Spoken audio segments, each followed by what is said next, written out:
Boa noite, irmãos.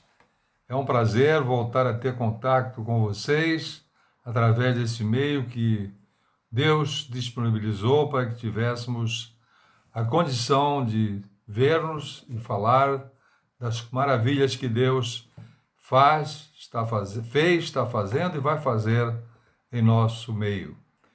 Nós queremos, num breve relato, dizer a vocês que já estamos aqui em Portugal há 3 meses e meio, mais ou menos, e temos sido muito abençoados pelo Senhor, apesar de muitas circunstâncias adversas que vocês aí estão passando em nós, mas nós temos sentido a mão do Senhor nos protegendo, nos amparando em todos esses dias atípicos para nós e para vocês.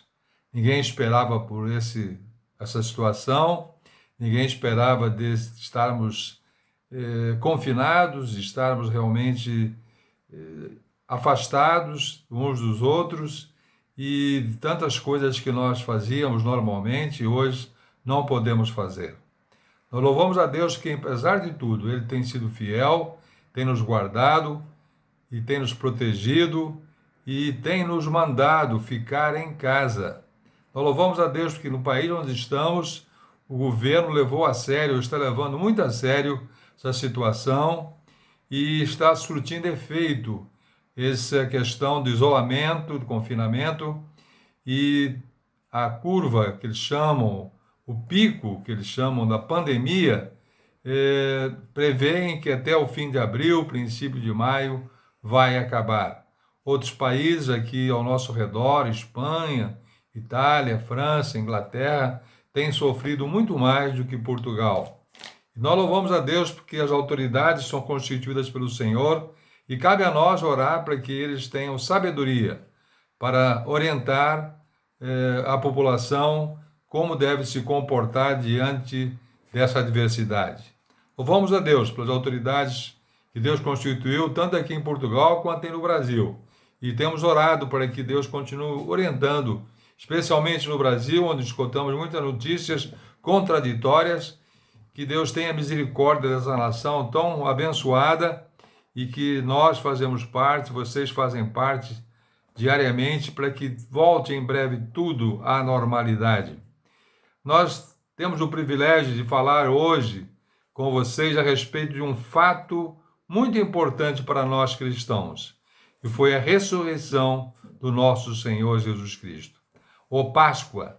Páscoa quer dizer, realmente foi começada lá em Êxodo, capítulo 12, onde o Senhor, depois do povo sofrer durante mais de 400 anos, deu livramento através de coisas que marcaram aquele povo e até hoje nos marcam, que nos simboliza realmente a Páscoa do Senhor. Nos fala de um cordeiro que tinha que ser puro, imaculado, sem mancha, nos fala de sacrifício desse cordeiro, nos fala do sangue desse cordeiro espargido nas ombreiras e na verga das portas, que era símbolo de que o sangue tinha sido vertido de um cordeiro e através daquele sangue, quem estivesse naquela casa debaixo do sangue espargido não tinha condenação. Toda aquela casa era livre. Nós esta noite, estamos aqui dizendo a vocês que nós estamos de alguma maneira comemorando, lembrando que o sangue foi espargido, o sangue foi vertido por cada um de nós naquela cruz. Mas Jesus, nós temos através desse sangue o nosso livramento, o nosso perdão de pecados. A Bíblia diz que o sangue de Jesus nos purifica de todo pecado e nós cremos nisso e temos sido prova disso, mas ele não ficou naquela cruz, ele não ficou naquele sepulcro, mas ele ressurgiu, ele está vivo.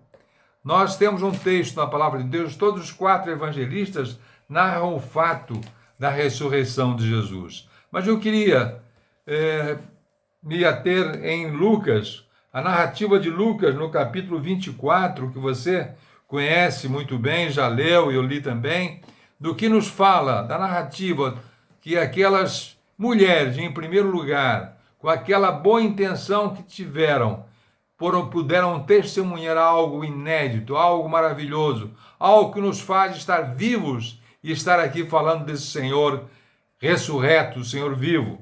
Diz o texto no capítulo 24, verso 1, mas no primeiro dia da semana, isto é, após o sábado, domingo, foram alta madrugada ao sepulcro, ou túmulo, levando aromas que haviam preparado. Era um costume daquela época. E encontraram a pedra removida do sepulcro, mas ao entrar, não acharam o corpo do Senhor Jesus. Aconteceu que, perplexas a esse respeito, apareceram-lhes dois varões, ou anjos, com vestes resplandecentes. Estando elas possuídas de temor, baixando os olhos para o chão, lhe falaram os anjos: por que buscais entre os mortos ao que vive? Ao que vive, ele não está mais aqui, mas ressuscitou. Lembrai-vos de como vos preveniu, estando ainda na Galileia. Evidentemente que elas foram as primeiras testemunhas a realmente constatar que o Senhor Jesus tinha ressuscitado e estava vivo. Ele tinha avisado já, e elas sabiam disso, mas a emoção, a comoção do momento não as deixou lembrar que o Senhor tinha prometido que ao terceiro dia ressuscitaria. Então elas tiveram esse privilégio de constatar em primeira mão, primeiras pessoas, as mulheres, que o Senhor Jesus não estava mais ali, ele estava vivo conforme o anjo as advertiu. E nós louvamos a Deus porque nós estamos vivendo esse dia muito especial, o dia que se chama de Páscoa, o dia aqui em Portugal é muito comemorado, muito falado na mídia sobre Páscoa, as pessoas desejam boa Páscoa, as pessoas se presenteiam, as pessoas têm comidas especiais, nada contra tudo isso, mas o principal objetivo é lembrarmos que o Senhor está vivo e está entre nós. Nós louvamos a Deus porque elas puderam ouvir e ver. Elas tiveram o privilégio realmente, diante da perplexidade daquele momento, num momento tão diferente, único nas suas vidas, elas tiveram uma experiência realmente muito própria de constatar aquilo que estavam sentindo. E diz que elas viram a pedra removida. Elas viram, em primeiro lugar, aquela pedra removida que era um obstáculo para elas, mas elas viram aquela pedra removida. E outra coisa que elas viram a pedra removida e outras coisas que elas viram, não viram o sepulcro vazio.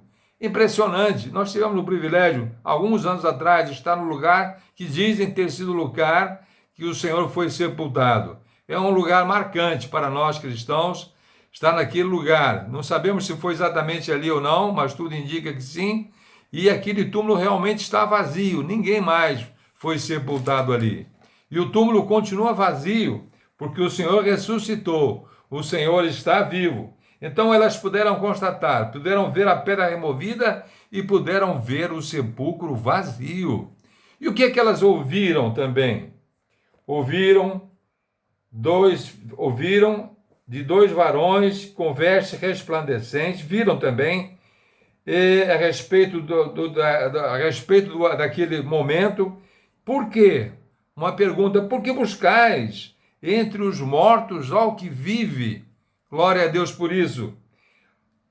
Ele não está mais aqui, ele ressuscitou, ele está vivo, como vos avisou.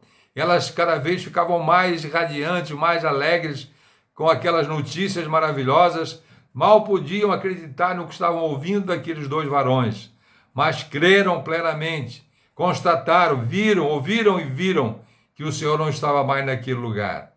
Então elas tomaram uma atitude muito interessante, elas partiram e foram aos discípulos e contar o que tinham visto e ouvido daqueles anjos. E elas foram lá e quem veio ouviram, os discípulos ouviram e Pedro e João logo tomaram uma posição de verificar o fato e de também se tornarem testemunhas de que Jesus estava vivo.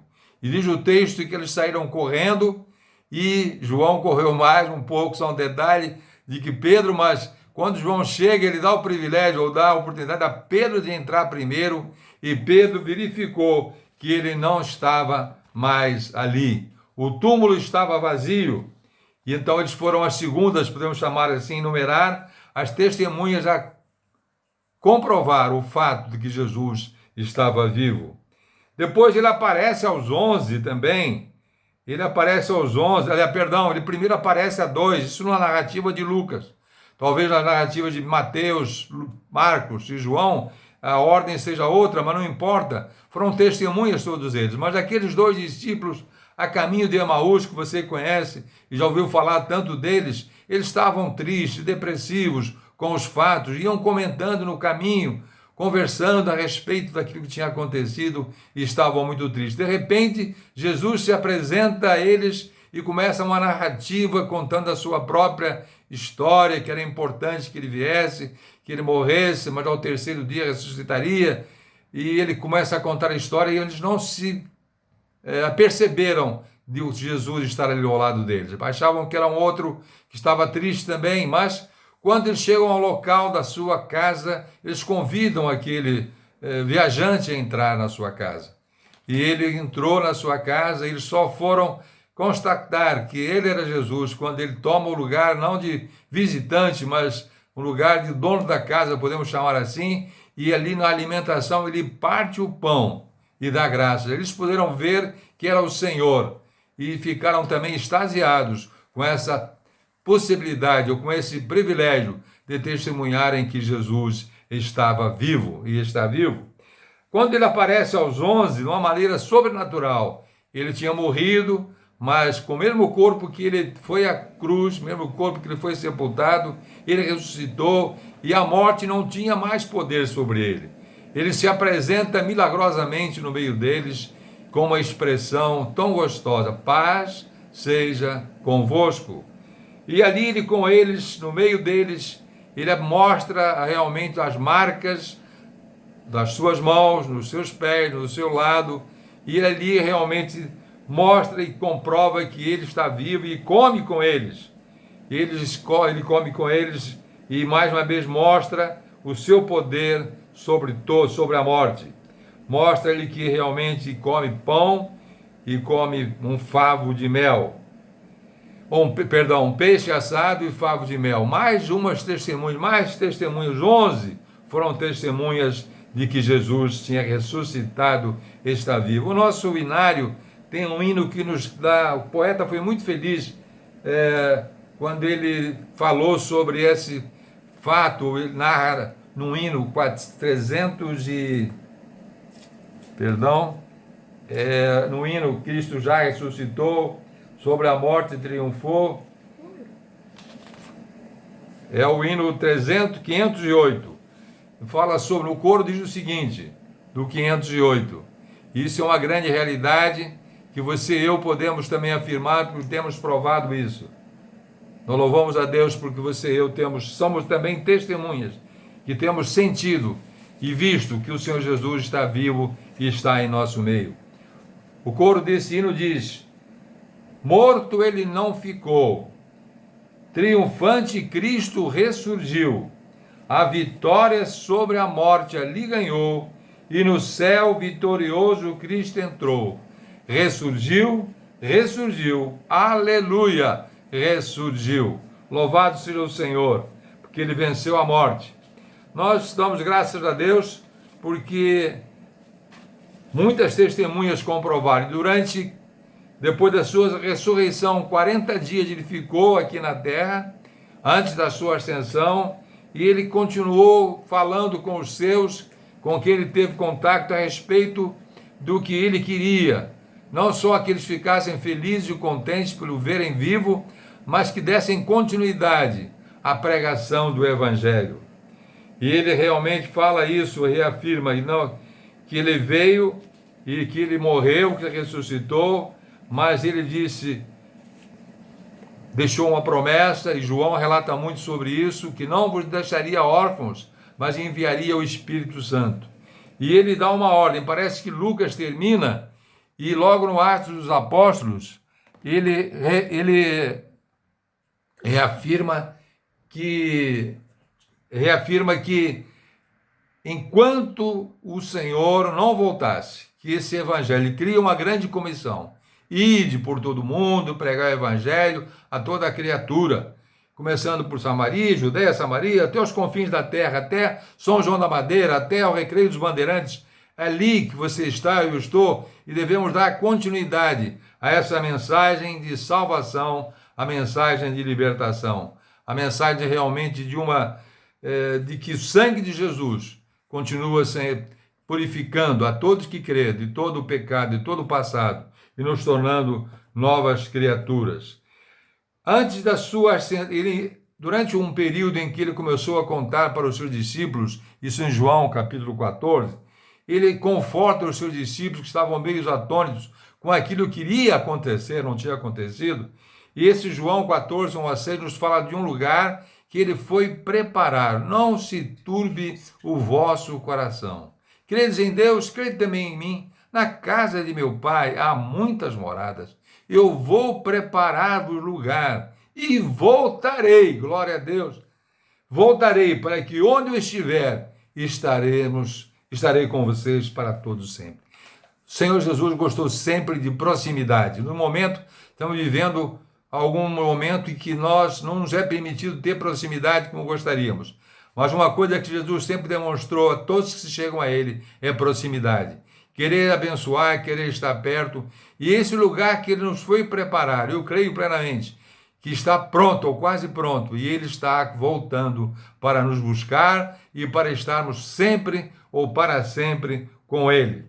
Então nós estamos felizes porque Ele não deixou simplesmente uma promessa, mas nós cremos que tudo que foi nascimento, vida, ministério, morte, sepultamento, ressurreição, agora nós estamos aguardando um outro fase muito importante como igreja do Senhor, que é o arrebatamento da igreja.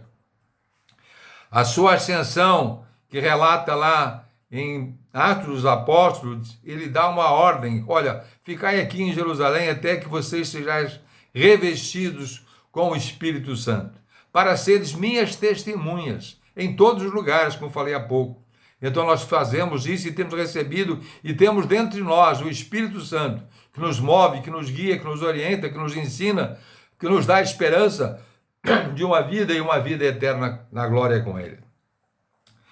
E como será isso no arrebatamento da igreja? Nós louvamos a Deus por isso e cremos que a sua volta está próxima. Nós cremos não porque foi alguém que falou, alguém que previu, mas alguém realmente que disse.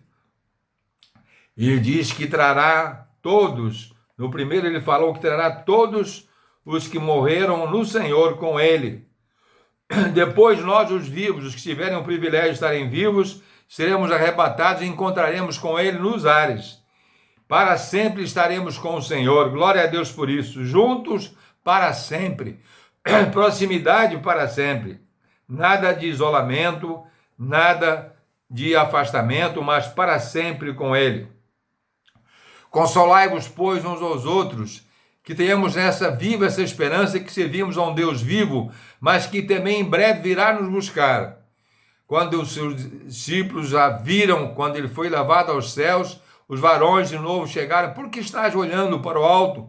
Não ficais tristes, não fiqueis tristes, porque esse mesmo Senhor que vós viste subir,